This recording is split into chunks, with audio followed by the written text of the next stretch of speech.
ang inyong tulay sa himpapawid ng serbisyo publiko. Ang Presidential Broadcast Service, Radyo Pilipinas, Radyo Publiko. Radyo Pilipinas. Radyo Publiko. Kinilala ng pang-international at prestigyosong Asia Pacific Broadcasting Plus Awards 2025 para sa kategorya ng Government Streaming. Ito ay dahil sa epektibo nitong pagsasanib ng mga tradisyonal na media tulad ng telebisyon, radyo at print para masabayan ang mabilis na pag-inog ng mundo ng digital at social media tungo sa mas epektibong paghahatid ng mahahalaga at napapanahong mga impormasyon sa mamamayang Pilipino. Kinilala rin ang Radyo Pilipinas dahil sa patuloy na pag-akyat ng rating. Ngayon ay matatag sa pang-4 na pwesto sa Mega Manila ayon sa pinakahuling Nielsen Radio Audience Measurement Survey. At sa social media, nakamit ang mahigit 2,000% pagtaas ng bilang ng mga sumusubaybay sa Radyo Pilipinas page sa unang bahagi ng 2025. Patunay ito na ang inyong Radyo Pilipinas Radyo Publiko ay tunay na kaagapay ng inyong pamahalaan sa paghahatid ng serbisyo sa mga mamamayang Pilipino. Mula sa aming lahat, sa ngalan ng inyong pamunuan at mga kawani ng Presidential Broadcast Service, kasama ang inyong mga himpilan ng Radyo Pilipinas sa buong kapuluan. Maraming salamat po sa inyong lahat, sa inyong pagtangkilik at pagkilala. Radyo Pilipinas. Radyo Publiko.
Yes, mga galamay nga adlaw ka natong tanan o welcome diri sa itong panaguban sa itong tulumanong tambayan sa Radyo Pilipinas. Kababan ninyo Armando Finiquito, mga gala. Yes, mga gala, no, birthday gihapon ako karon, no, kay hapon pa man, no.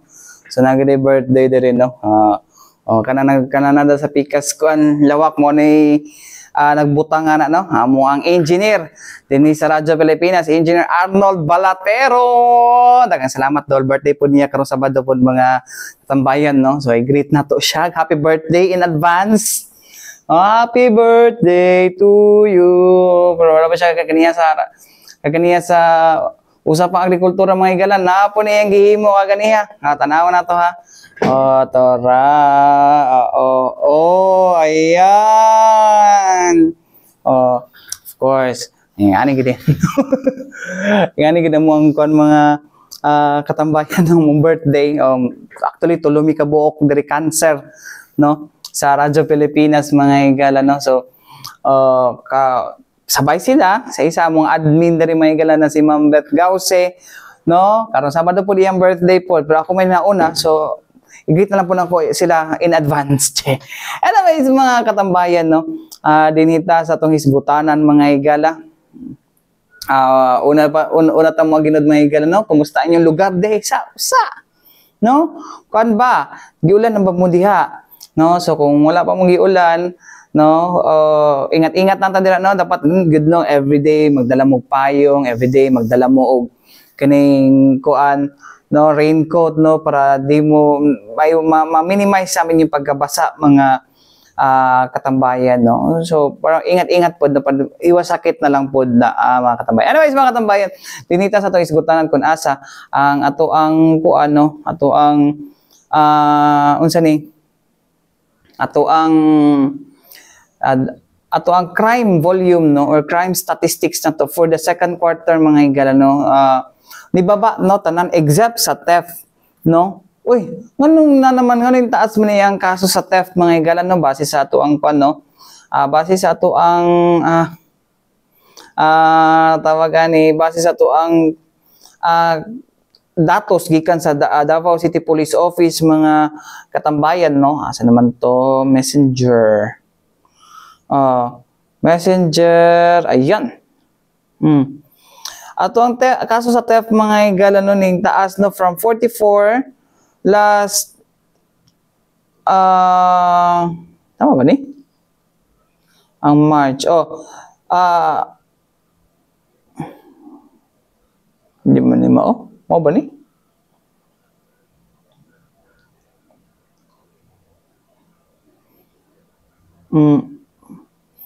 From 61 ni baba, hindi eh. Dahil lang ha.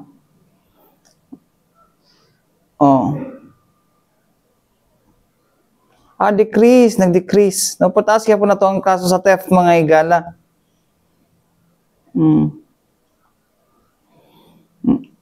Yung taas kaya po na to ang kaso sa theft taas kaya po na ang kaso na to sa theft mga higala. 61 mo 44. Sige tagkuan ani kay dagan kayo nagapromote mga pwede daw kuno ibilin daw kuno ang mga bag sa kan panahon gyud po incident gyapon no nga ginasalisihan pero rare lang kayo ni siya no. Ginasalisihan ang mga tao po no, so naisalisi pero kanang snatching wala na, pero ang kuan gid daw ani mga katambayan no is ang kaning shoplifting mo na nakapadaghan sa ato ang kuan no, sa to ang theft incident dinhi sa tuwa sa Davao City no. So anyways may gala alang sa dugang kuan impormasyon na ang ito masabtan og maibaw-an mga katambayan atong paminaw no ang ato ang nahimong kuan no, balikan nato ang nahimong interview kang Police Captain Hazel Caballero Tuazon, ang spokesperson sa Davao City Police Office. Paminaw na to. Based on our observation, sir, no, ang kasagaran sa theft cases nato is magtaas siya during padong December or before mag-start ang klase or mag-start ang klase. Mao na nga ato ang effort, sir, especially sa ato ang Lending Police Station with our concern no, program o ang nato ang Oplan Lots Tugis nagitay monitoring, sir. And then hangi lang pod nato sa mga nakawatan dili mag-post lang sa social media, sir, no, nga gikawatan sila. Hangi lang nato nga mag-adto sa police station para makanlakan kana og kana investigation. Kay kung masutan nato, sir, especially kung may mga CCTV footage na makita nga mga hitsura diha natay mga rogues gallery, sir, no, sa mga tao nga involved sa pagpangawat. So possible ma-identify nato para makandakan ka na o kanang follow-up investigation para ma-locate or para ma-file nato ang kaso sa Office of the City Prosecutor, sir. Asa usually nagahitabo ng mga theft incidents, ma'am? Ang mga theft incidents nato, sir, no, based na sa ato ang record, mas taas man gud ang ato ang shoplifting, sir. So kanang nag-ano siya, nakapataas sa figure nato ang kanang kawat sa sulod sa malls. So ang kanang kawat diha sa mga balay kuan na kayo na sa compared to shoplifting nato. Kaya ato ang concern shoplifting nga record bisan pa na og 200, 100, 500 pesos ang item nga ilang gikuha, ma-appeal yun na sa ato ang figure for the theft cases sa atong 8 focus crime. So, wala kayo sa ginatanan kung ginandayon na ginakain ng kaso? Actually, sir, ang ato ang Davao City Police Officer no gina-encourage yun nato ang mga business establishment owners nga filean og kaso ang kaning mga nangawat sa ilang mga malls. Dili to answer no dili kanang wala on na atong times 10 ingon ana, sir, unya ipagawas unya mangawat na pod dugag na pod sa ato ang record for the theft cases sa ato ang Davao City Police Office sa Davao City mismo. So murag kuan kayo ang theft cases pero ang kuan anang uban diha is 100, 200, 300 pesos kay shoplifting. Ang the rest ana gagmay ra kay ng sponsor kanang dagko ug kanang mga amount sa pagpangawat. Kasagaran gyud sir shoplifting for the theft cases na to. So wala pa pud may balak ng murag or wala pa balak ang tambag kung si acting city director, Officer in charge na i-meeting ang mga security agency and mall managers para ano ng problema. Actually, sir, naatay pa na sir ginabuhat ang ato ang operation, sir, no, Police Lieutenant Colonel Michael Sigido sa mga establishment owners, ilahang mga security guards na atay mga initiative nga ginabuhat ana, sir, para ma-lessen or kung di man mag-stop, at least ma-lessen, sir, no, ang kaning shoplifting nato nga mga cases diri sa atong area of responsibility kay sa kuwang giingon makaapekto mo ko siya sir no sa ato ang 8 focus crimes sa taas kayo ang atong active cases when in fact ang uban ana is gagmay lang kayo nga mga items nga gikawat. So, unsa pa lang ginagawa ni sa operations, no? Naga-conduct tag meeting sir na sa mga usay gani mga owners, mga security guards, so natay. Yes sir, ginabuhat na time pa ni Sir Lucas from the previous kon pa siguro city director. So natay mga initiative ana sir nga ginabuhat, natay mga proactive measures na ginabuhat ana sir para at least ma-lessen ang mga cases sa robbery, theft, anong ingon ana sir na natin mga initiative nga ginabuhatan na sir ang Davao City Police Office. Maka-affect yun siya grabe ang promote sa mga vloggers na pwede ang gawas-gawas sa cellphone, sa dalan, sa mga tayo taas. Pero sir, so far wala may di naman ta makabalaka sir no sa ato ang security dito sa Davao City sa pagpangawat sir no kay gumikan sa kanang shoplifting sir kanang mga pangpagwapa ng mga pagkaon so dili man ingon nga na kay gibilin diha kaon so seldom ra kay na mahitabo diri sa ato ang kuan syudad sa Davao usually sulod sa mall kanang mga gamit sir gipangkawat nga pamaligya ba diha sa sulod sa mall pero ang kanang ipangbili nimo diha mag cellphone ka sulod sa jeep wala kanang kawaton mo cellphone wala na mahitabo wala na mahitabo seldom ra kayo na mahitabo diri sa ato ang cancer syudad sa Davao. So makaingon ta tama to nga number 2 ta na safest na lugar sa Pilipinas. Yes sir, makaingon kita sir no as per observation naman siguro as lumulupyo diri sa syudad sa Davao maka-observe gyud ta compared to other places nga safe gyud ang Davao City compared to other areas. Kay dili ka basta-basta dili ka maka-cellphone sa laing lugar sulod sa pampublikong lugar sir no sa laing lugar, dili ka pwede mag-cellphone, sulod sa jeep. Pero diri sa Davao City, bangay pag gani mo, maggagamit og cellphone. So, makagamit pa ka sa mga alas, maglakaw-lakaw diha sa kalsada. Sa uban nga lugar diha, dili ka makabasta-basta suot mo mga jewelries kay is not soon. Pero diri sa Davao City, ano ra gyud ka? Anang komportable ra gyud ka nga maglakaw-lakaw diha sa ato ang mga kalsada kay kung na may mga panghitabo, sir no, isolated cases kay dili gyud na siya usual nga mahitabo diri sa ato ang syudad sa Davao. Gumikan kay dili lang ni efforts ang concern no ang pagka-ikaduha nga safest city ang Davao City kundi effort ni sa Davao City Police Office, other security forces nga diri sa Davao, especially ang matag-usan nato sir nga mga Davaoenyo nga dili ta gusto nga na maghitak ang mga dili maayong buhat diri sa ato ang syudad sa Davao. Mao nang maka-proud kita sir no ma-proud ta usay nga pag ingon ta nga basta taga Davao City disiplinado kay makita ang pagdin nato na sir nga diri sa Davao City safe gyud ta dili lang ang pagka-safe sir no nga wala kay mga krimen nga nahitabo apil pa pud diha ang pagkalimpyo sa ato ang syudad. So sa Davao City Police Officer nalipay mi kay part of that sir siguro sa safety city is ang effort pod sa Davao City Police Office. So, mo ito mga igala, no? Ang pahayag ni Police Captain Hazel Tuazon, no? Ang tigpamaba sa mga igala, no? Davao City Police Office, mga katambayan. So, mo ito yung gingon, no? So, mo mangguna mga igala, no? Kay, bisan manggugtag 200 lang ang nakawat daw dara mga igala, tapos pabayaran lang, no? Ipakuan manggod daw, no? Ipatawagan ni, ipablatter manggod daw sa police, no? Ba siguro, well, mo na ikuan kay, kuan mo guna may gala proseso mo guna siya so mo gina siya ang maihap gina siya no as kuan no krimen but ang kuan lang ani is di man gud gina mo lagi ni pag magkuan man gud daw pag blatter dili man gud ginadayon pag mag-abot na sila sa katong isettle na bayaran og times 10 times 20 ba no.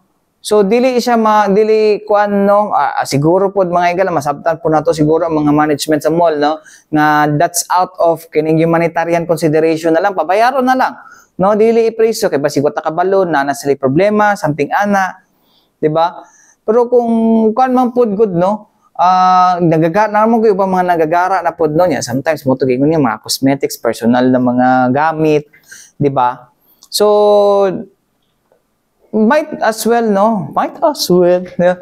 Or mas better no it will be better siguro na naipatagamon no po sa tagat city basig ani mo guni pod mga katambayan no ang kwan po na sa mga mall po, kung kasuhan na nila, magasto pa sila. Magasto sila. Tapos pagkuman, magasto sila, pa'y siguro nga, light lang man ang ilang nakuan. Pila raman na po ang ilang nakawat. No? So, ilan lang pabayaran mo, lagi nagagara. Mo na ko, nagagara kay, kwan naman na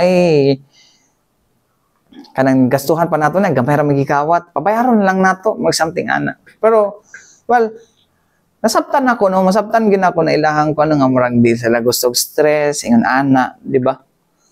So stressful gid nga ana gid na, pero kung di mo pud good man nimo patagmon, lahi pud ang mahitabo na pud no, sige na nagbalik-balik. So, anyways, mga katambayan, mga to no, ang atong hisgutan with regards sa kawat no. Pero ingat-ingat mo dra permi oy, no, magbinantayon gyapon mo ay mo tuto ana ba mga vlogger dira nga pwede ninyo biyaan ninyo ha mga bag diha no kay mga kawatan dili na taga dire. No? Taga laing lugar na no, nga may oy, mga taga Davao, mga tanga-tanga, totoo nga walay mangawat. So, sa may fake. Ana good. So magbitan tayo gihapon no, sa itong palibot. Mara na ako maingon. No? Anyways, mga gala, balik kita man lang sa importante pahinumdom niya ito si Bianan. Yes, mga gala, balik kita dali sa itong panaguban sa itong tulumadong tambayan sa Radyo Pilipinas. No, kaban nga po ninyo, Armando Feniquito, no, nga naga-birthday. No, birthday lang, dili happy. No, okay. Ang sad, asa na, dagan lang, asa daw handaan na. Diha na ang kuan. Diha na ang sad, no? Na sad birthday. Walang birthday na lang, no? Kita mga katambayan na anak pa ko, amigo, may galaw. Okay lang, di sa malay handa, basta naagod dihat lawa sa pasalamat sa Ginoo, gitagaan makaugdugan kinabuhi. Yay! No, how old are, how young is me daw, charing. How young am I? Kuan, secret. No? Basahan ko ako kay katong kwan daw, presyo sa kilo sa bugas sa una. 60. Presyo sa kilo sa bugas, 16. Bita mga katambayan. Dini taas atong kwan daw, kay murag dugay-dugay, dugdagan kinagakuan na ni, nangamatay na lang mga naghandom, aning mga higalan, tulay sa padulong samal mga higala, no? Brandod ka, kwan mga higala, no, nangamatay na lang sila, pero karon hatagan na og kanang kuno hatagan na og katumanan. Pero kaya lang na tong primero na writ of kalikasan tas giremand sa sa Supreme pabalik sa giremand no dito sa Court of Appeals gibasura karon padayon na pud no unta no. Pero napay kan ana posibilidad nga mag-apila pa ang mga petitioners with regards sa mga proyekto. Well, proseso na, no? Karapatan po na nila. That's due process, no? Sa itong balaod, mga katambayan, no? So, pag mo kuhan sila, karapatan na nila nga mo apila po, no? Sa ilahang gusto nga kuhan, no? Pero, kung unsa may kuhan, hopefully, para ka na sa kadaghanan gid mga katambayan. Anyways, mga katambayan, kagahapon sa gipahigayong sesyon no sa 21st City Council mga higala no ni hatag og update no ang ato ang kuandira no project manager sa tawagan ni Samal Island Davao City Connector Bridge Project mga higala SIDC the Big Dikat Project. I think 17 billion ba ni siya? O ako nagkamali no nga ihatag siya update ito sa mga konsyal no although mangutana man ta sila pero since murag moot na mga higala kay gibasura man ang kuan mga higala temporary environmental protection order sa Court of Appeals. So padayon gid ang maong kuan no, padayon ang maong ang maong tawag niyan. Padayon ang construction mga higala. Kung unsa ni mga higala no, ang mga update atuan ang paminawon mga higala no ang kuan ang nahimong presentation kagahapon no tipik sa presentation kagahapon no sa project manager sa SIDC or Samal Island Davao Connector Bridge Project mga higala nga si Engineer Joey Tulaylay mga higala no sa DPWH. Paminawon na to. On behalf of our secretary and our direct head or UPMO or Unified Project Management Office headed by Senior Yusik Emil K. Sulay. Allow me to give you an update regarding to Samal Island Davao City Connector Bridge project. Okay. To start, okay. Yes, sir.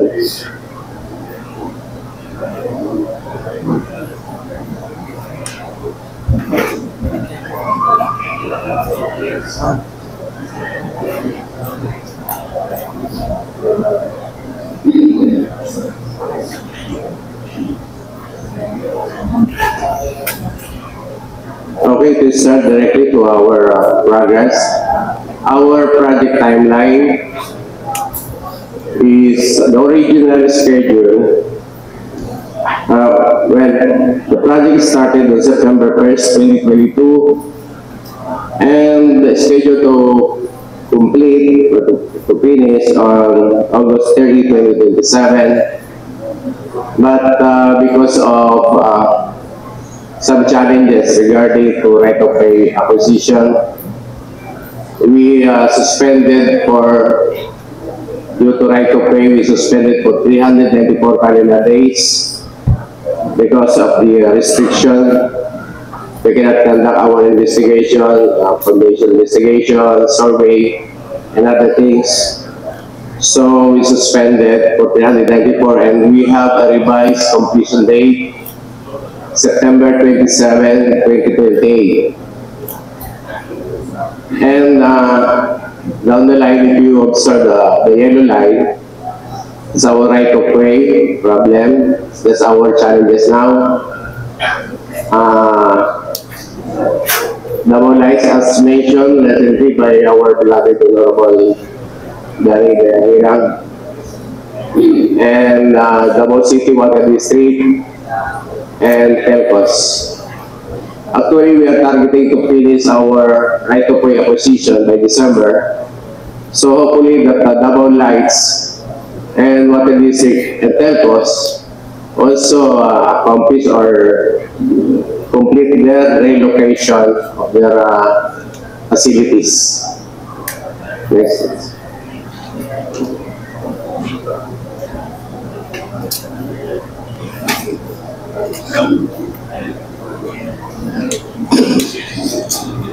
And as of we have the actual project accomplishment as of June 25, 2025. Our scheduled accomplishment based on the first revision of the schedule, the scheduled accomplishment or program accomplishment is 20.661%, and our actual accomplishment 38.087%, and we are ahead of the schedule or positive slippage of 17.406%. We are ahead as of now.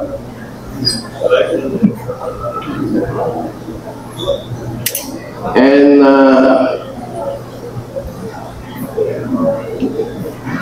also I would like to give you some information regarding our operation. For the Ang-Maharlika Highway Road widening construction, installation of fencing, and the removal of existing structures, and construction and preparation for the road widening along the Ang-Maharlika Highway have been completed. Davao Lights has completed the installation of primary and secondary distribution lines. It is currently awaiting, or we are awaiting to energize the new location of their poles. Ito po yung, if you are traveling going to Dusit, you can observe on the left side, nakapesa po siya ng blue sheet. Yan po yung widening section, and that's our plan or method. Before we start our construction para sa ramp, we need to widen first to accommodate the traffic. For Maharlika, 3 lanes po yan, and we need to construct the 3 lanes same. just to accommodate the traffic and minimize the traffic congestion.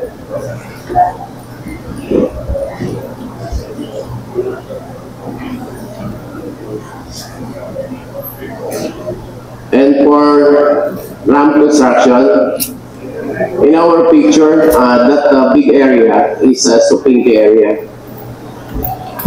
So our activity now is board piling works for the construction of the ramps started last January 13, 2025. And as of July 14, out of 133 board piles, were completed 61 board.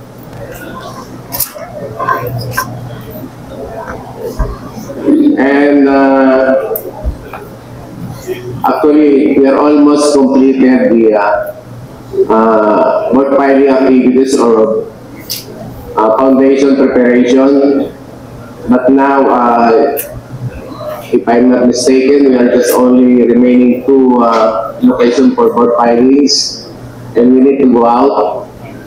But we have problem about the double lights, Patel District, and some telcos. That's why we are coordinating with them, and hopefully that they can act immediately the relocation of their utilities.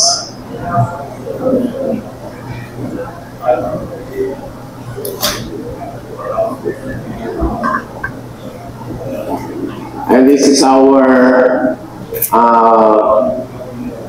physical accomplishment for the ramp structure.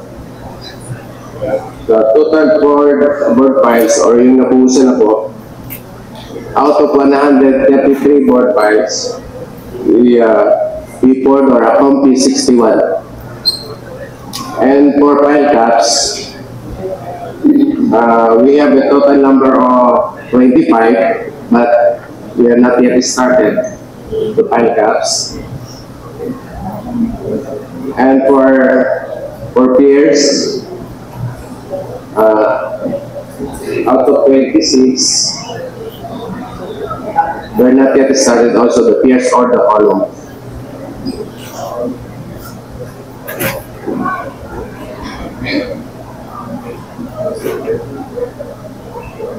But in our Westland Viaduct construction, which is located in Davao side, if you are going to enter the Sada Street, you can see now our progress. As of July 14, 2025, because in Westland Viaduct structures in Davao City side, 2 columns casting 21.5 height completed, and 2 columns casted on 23.2 height completed, 4 columns 10 meters height, second lift, and 2 columns casted 5 meters height, first lift. What I'm saying about the lift is yung 5 meters for every buhos po namin. And 2 locations of our column already completed, because we consider only for every foundation 2 columns po tayo. So yan po yung ating progress.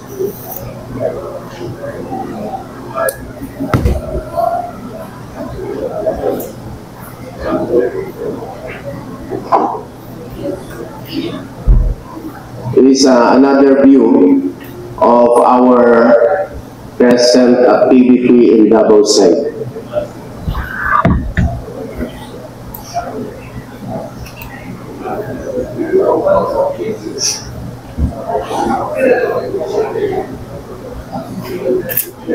And if we go to Westland Viaduct construction or Saman side. So as of July 14, 2025, the Kasid Eastland Viaduct structure in Saman side are 4 columns were not yet started. Actually, just yesterday, we start firstly with one of our foundation in Samal. Then 7 file caps out of 16, 74 board files out of 74, meaning completed na po lahat ng board files natin. And for the file caps, 7 file caps lang po ang pwede namin ma-execute because we're just maximizing the right of way. We don't have any access. So we're just using the right of way, which is expo po yan, expo.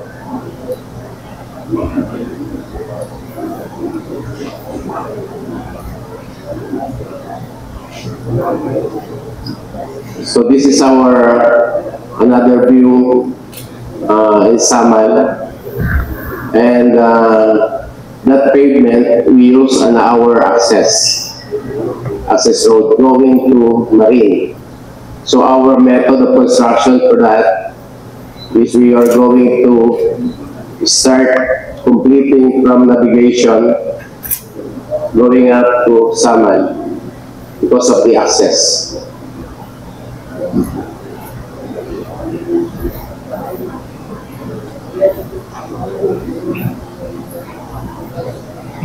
And for West Marine Viaduct, board filing works, as of July 14, out of 32 board files, we already completed 14.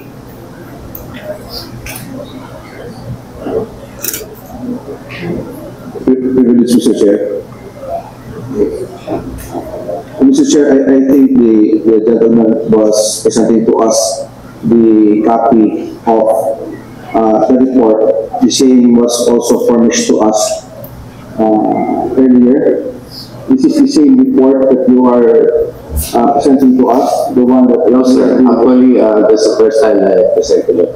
We were furnished and we were given a copy. Okay. Kasi kung parehas lang, Your Honor, I think the councilors have already perused this. We might go directly to the more important points and perhaps accommodate questions if there are questions from the body, is to expedite the discussion. What sorry, sir. What I gave you is same copy of Iceland's. Therefore, Your Honor, since we already have a copy of the presentation which we can use, may I now perhaps request if you have other important points that you wish to share with the City Council, because last session, one of the reasons that the DPWH was invited was the City Council needed to know on whether or not the Samal bridge construction would continue. And I have received news that the bridge construction would continue, Your Honor, because there was no order from the board for it to be halted. Is that accurate? Yes, sir. Actually, we're still going, and there's no order to stop. So, mga higala, no? Ang pahayag ni Engineer Joey Tulaylay Maygala, ang project manager sa Samal Island Davao City Connector Bridge project, mga higala, no? So, hopefully tuloy-tuloy na, no? Nga basig ako na po basig kita na po mo kuan ani, no? Di nakaabot anang tulayan na, no? Pero bitaw pod, no? Anyways, may higala, daghan mo ta mga bridge nga gipangtukod din, no? And naji effect yun po sa kuan, no, sa ato ang mga coral reefs sa Manggian, no, sa balik sa Panggil, like sa San Juanico, no. Ambot lang anong dira pod, no. Well, di na tumukan kay namo gitay love yun, no. It's all right also, no, to express our concern, no, to the environment, no. So mao lagi ni, pero ang kuan man pod, ang kuan sa kadaghanan kinahanglan like easy access mga galapadulong diri sa mainland, no, sa Davao City, no. Kay kung kuan daghang mga matay sila kung di sila unsa ni, di sila maghulat pa sila barge, no. Tapos ang kuan po nila po is kulang sa access sa kuryente. Kung wala kuryente dito, wala mo invest sila ka ng mga tertiary hospitals, no. kung muray kuan dito wala sila yung mga ubang mga facilities no like kaning kuan kuryente kung dili magyan og kuryente pero niyo naman to si Davao Light na butangan sila og kaning sa marine cable diya sa Samal no pero di siya kuan mga mas importante nga dapat moagi gid siya dito sa tulay no. Anyways, mga katambayan mga taigong oras sa ngalan sa Tibok Pwersa sa DXRP Radyo Pilipinas, Radyo Publiko Davao mga igala. Ako yung nakauban Armando Feniquito. Alang sa tambayan sa Radyo Pilipinas, hangtod sunod daw sa daghang salamat o maing adlaw kanatong tanan.